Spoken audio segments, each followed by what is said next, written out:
Welcome to my YouTube channel दोस्तों।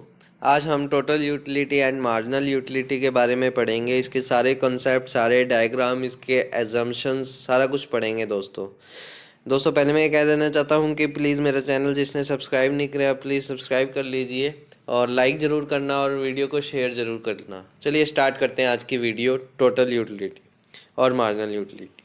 Total utility is the aggregate summation of the satisfaction for the fulfillment of the consumer receives through the consumption of goods and services। Total utility क्या होता है दोस्तों? जैसे aggregate submission होता है, सबका total होता है। इसमें टोटल होता है सभी सबमिशन का, जितने भी प्रोडक्ट होते हैं। जैसे कि टोटल यूटिलिटी अपनों को दे दी 3, 4, 5, तो इन सब का एडिशन क्या होता है? टोटल। 4+3 7, 7+5, इसका जो भी टोटल आता है 12 आता है। तो 12 इसका आंसर हो जाएगा टोटल यूटिलिटी का। ठीक है, ये तो इसका एग्जांपल हो गया। और total utility aggregate summation of sufficient fulfilment that a consumer receive through the consumption of good. जब कंज्यूम करता है कंज्यूमर किसी भी गुड का और उसके सेटिस्फेक्शन पूरी होती है, उसको कहते हैं टोटल यूटिलिटी। उसके पूरे सम को कहते हैं टोटल यूटिलिटी। ठीक है दोस्तों, ये तो कंसेप्ट है टोटल यूटिलिटी का। नेक्स्ट आगे चलते हैं अपने। टोटल यूटिलिटी बहुत ही आसान है, इसमें कोई ज़्यादा सोचने वाली बात नहीं है। कंजम्पशन होता है गुड का और इजी वे में आपको समझाया जाएगा बहुत ही यहाँ पे। और नेक्स्ट अपने बात करते हैं दोस्तों मार्जिनल यूटिलिटी की। मार्जिनल यूटिलिटी क्या चीज़ है भला? मार्जिनल यूटिलिटी दोस्तों, marginal utility refer to the satisfaction gain from the extra unit of consumed. वहाँ पे अपने बात करी थी टोटल यूटिलिटी की दोस्तों। आपको एग्जांपल से समझाता हूँ मैं बहुत ही बढ़िया तरीके से। फॉर एग्ज़ाम्पल जैसे कि टी यू दे रखा है अपने को 3, 4, 5। ठीक है, तो अपनों को एम यू निकालना है। तो फर्स्ट तो सेम रहेगा 3 का 3। ठीक है दोस्तों, ये सेम है दोनों, ये 3 सेम रहेगा। देन 4 - 3 आ जाएगा इधर, जो वैल्यू आती है 1 आएगा, तो 1 आ गया। देन इधर 5 - 4 आ जाएगा, वैल्यू आएगी 1, इधर भी 1 आ गया।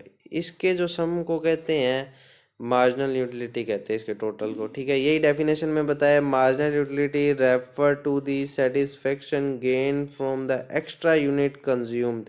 जो एक्स्ट्रा यूनिट लगी है ना, वो कंज्यूम हुई है, उसको कहते हैं मार्जिनल यूटिलिटी। जैसे यहाँ पे अगर किसी को कोई डाउट है तो मैं एक बार और समझा देता हूँ।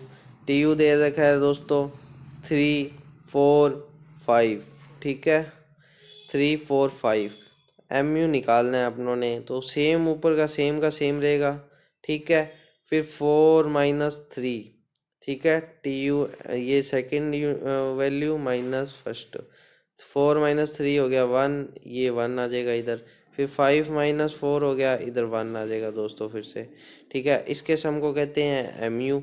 ठीक है, marginal utility refer to the satisfaction gain from the extra consume. जो एक्स्ट्रा यूनिट कंज्यूम करी है ना, ये इसकी डिफाइन हो जाएगी। ठीक है दोस्तों, बहुत ही ईजी है, इसमें भी कोई ज़्यादा देखने की ज़रूरत नहीं है।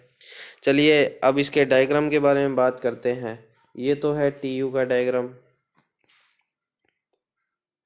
ठीक है दोस्तों, ये तो है टी यू का डायग्राम और ये नीचे वाला जो है एम यू का। ये जब डायग्राम की बात आ जाए, डायग्राम पूछे, तो अपनों को दोनों डायग्राम बताने हैं इसके अंदर। ठीक है, और दोनों डायग्राम इसी वे में ड्रॉ होंगे, सेम यही लिखना है आपको। और ठीक है दोस्तों, इसी वे में डायग्राम ड्रॉ होगा। अब इसके अंदर देखिए दोस्तों, टी यू बढ़ रहा है। पहले यहाँ से लेके यहाँ तक देखते हैं, टी यू बढ़ रहा है। ठीक है, उधर एम यू पॉजिटिव है। जैसे जैसे टी यू यहाँ पे बढ़ा जा रहा है, सारा देख लेते हैं हमने, बढ़ रहा है जहाँ तक की। ठीक है, उधर एम यू क्या पूरा का पूरा यहाँ तक पॉजिटिव रहेगा, नीचे नहीं जा रहा। जहाँ तक बढ़ रहा है ध्यान से देख लिए, यहाँ तक बढ़ रहा है, यहाँ से फिर डिक्रीज होना स्टार्ट हो रहा है, डिक्रीज होएगा। अब जहाँ तक ये बढ़ रहा है ना, पहला तो इसका पॉइंट आ जाएगा, जहाँ तक ये बढ़ रहा है वहाँ तक इसके ये पॉजिटिव में रहेगा मार्जिनल यूटिलिटी। ठीक है, ये तो हो गया पहला। अब अपने बात करते हैं दूसरे कंसेप्ट की। दूसरा कंसेप्ट बोल रहा है T U is maximum when M U is 0। जब टी यू दोस्तों, ये जहाँ पे शेयर वाला ऑप्शन है, यहाँ मैक्सिमम हो जाता है। ठीक है, एंड यहाँ पे जैसे ऊपर की साइड, तो एम यू यहाँ पे क्या 0 हो रहा है। ठीक है, जब मैक्सिमम होता है, ठीक है। तो यहाँ पे एम यू जीरो होता है, दूसरी बात ये समझा रहा है इसके अंदर। ठीक है, ये देख लिए यहाँ पे मैक्सिमम हुआ और यहाँ पे जीरो हो गया।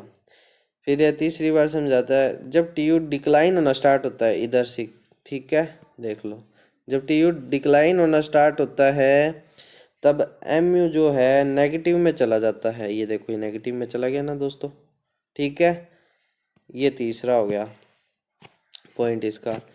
फिर decreasing M U implies that T U increase at decreasing rate. जब ये डिक्रीज होने लगता है वापस, यहाँ पे ये डिक्रीज हो रहा है, यहाँ पे देखो M U sorry decreasing M U implies T U increase. जब एम यू डिक्रीज होता है, लास्ट पॉइंट है ये, सॉरी ये वाला था, जब एम यू डिक्रीज होता है, जब टी यू क्या इंक्रीज होता है। ठीक है, एक ये 20 का है पॉइंट, ये हो गया अपना भाई चौथा पॉइंट। और यही मार्जिनल यूटिलिटी में समझाना है आपको आगे दोस्तों।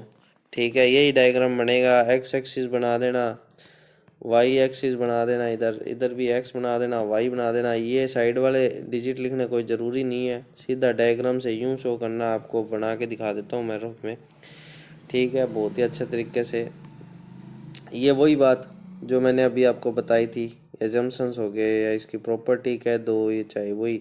देखो, टी यू इंक्रीज हुई थी so long as M U positive रहा था। टी यू जब मैक्सिमम हो गई थी, अब आपको बना के बता देते हैं यहाँ पे डायग्राम। ये देखिए दोस्तों, ये इसका डायग्राम टी यू का, और ये दोस्तों ये देखिए एम यू का। ठीक है, अब इसने कहा है टी यू इंक्रीजेज।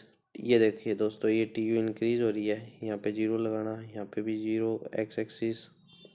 ठीक है, Y axis, X axis, Y S axis. ठीक है, ये टी यू हो गया, ये अपने यहाँ पे एम यू लिख देना।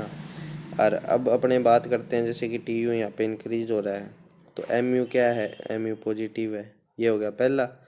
फिर दूसरे की बात करते हैं टी यू मैक्सिमम। जब टी यू यहाँ पे मैक्सिमम आ जाता है, जब एम यू क्या होएगा, जीरो हो जाएगा। ये मैक्सिमम और जीरो वाली बात भी होगी।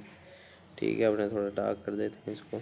फिर टी यू स्टार्ट डिक्लाइन। जब टी यू डिक्लाइन होने लगता है, when M U is negative, sorry M I लिख दिया मैंने, ये नेगेटिव में चला जाता है। ठीक है, तीसरा, अब ये करे डिक्रीजिंग एम यू। जैसे जैसे एम यू डिक्रीज होता है, पूरे की बात ले लेते हैं, वैसे वैसे टी यू क्या इंक्रीज होता है। ठीक है दोस्तों, ये इसका हो गया सारा। ये अपने रफ करके दोबारा बना देते हैं ऐसे करके। जिसको भी अगर कोई डाउट है तो वो मुझसे पूछ सकता है, बहुत ही इजी वे में समझाया है मैंने ये आपको। अगर फिर भी आपको नहीं समझ आता तो प्लीज़ मुझसे कांटेक्ट करिए, मेरी आईडी पे मैसेज करिए, भले कांटेक्ट पे मेरे को फ़ोन करिए, पूछ सकते हैं। और मेरी वीडियो को शेयर करना मत भूलना दोस्तों। Thank you, have a nice day. Next session अपना होगा कंसेप्ट ऑफ कंज्यूमर इक्विलिब्रियम क्या होता है। कंज्यूमर इक्विलिब्रियम के दो डायग्राम मेंशन हैं, वो भी बताए जाएंगे। इससे पहले मैंने central problem of economics, micro macro economics और 2-3 कंसेप्ट और है चैप्टर के करवाए हैं, जाके देखना, बहुत ही अच्छे तरीके से समझा रखा है। Thank you, have a nice day दोस्तों।